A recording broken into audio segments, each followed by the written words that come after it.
ও আমি ওর সামনে এসে কি সেটা দেখতে পাবো। বলতে পেরেছি? হৃদয় থেকে সঙ্গে সঙ্গে ছবিটা তুলে নিয়ে ভগবান ডাকছেন, ধ্রুব ধ্রুব।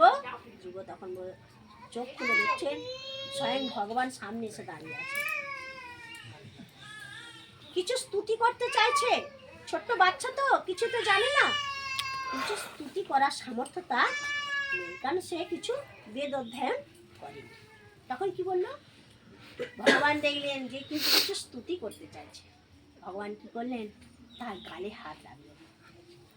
যখনই গালে হাত রেখেছেন ভগবান, তখন তার মধ্যে সমস্ত বেদ স্তুতি সব কিছু অধ্যয়ন হয়ে গেছে।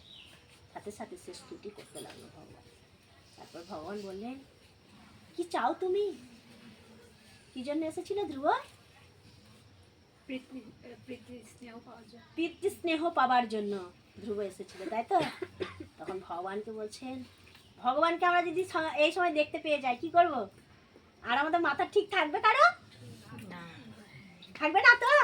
আমরা কোনো কামনা নিয়ে যদি ভগবানকে ডেকে থাকি তাহলে আমরা সেটাও ভুলে যাবো, যাবো না? আমরা সবাই ভুলে যাবো। তখন ভগবান ভুলে গেছে আর বলছে যে আমি তোমাকে পেয়েছি, আর তো আমার কোনো অভিলাষা নেই। তুমি কি জন্য আমাকে ডাকছিলে? বলছে তুমি যেন, আমি যেন ভক্ত সঙ্গ পাই। ধ্রুব তখন বলছে আমি সদা সর্বদা ভক্ত সঙ্গ করতে পারি যখন যেন। সে কিন্তু তার পিতৃ স্নেহে পাবার জন্য এসেছিল, সেটাই ভুলে গেছে। এটা ভগবানকে সামনে দেখে ভক্ত সঙ্গ দিও আমায়।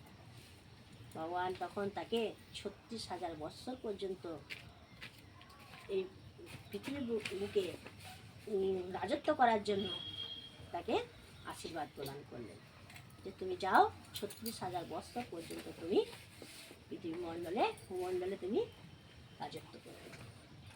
ঠিক আছে? তখন ধ্রুব সেই খবর নারদ আবার তার বাড়িতে প্রদান করে, মানে উত্থানপাত সুনীতি সুরুচি সবাই জানতে পারে যে ভগবান দর্শন করে এবার ধ্রুব ফিরে আসছে বাড়িতে। তখন তাদের আনন্দের আর সীমা নেই। ছোট্ট শিশু সে ভগবান দর্শন করে বাড়ি আসছে, আনন্দের আর সীমা থাকে? সীমা নেই।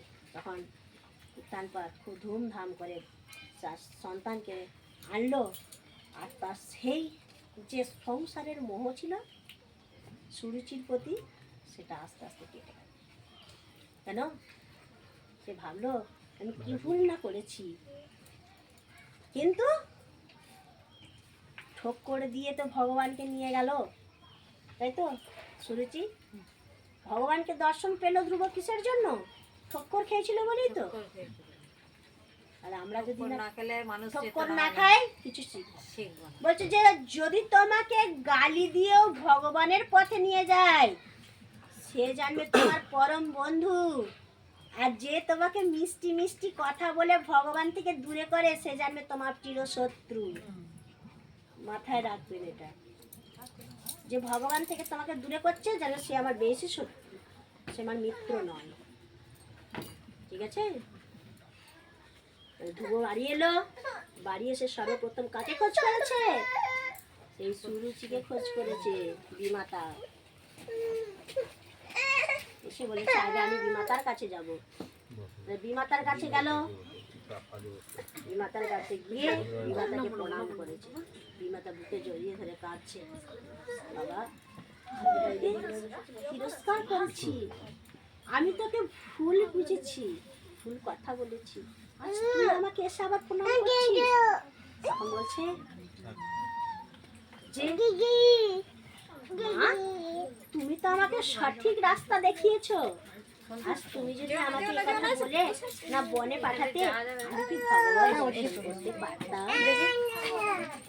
তাহলে ভগবানের কথা হচ্ছে শ্রেষ্ঠ, তাই না? তাই ভগবান তখন বলছেন তুমি রাধে রাধে, বলছে তুমি আমাকে পাঠিয়েছিলে বলেই আজ আমি ভগবানের সান্নিধ্য পেলাম, নাহলে আমি পারতাম না। তাই তো? ভগবান দর্শন কি করে পেল? ওই জন্যই পেল, নাহলে সে পেত না। তাই তখন ধ্রুব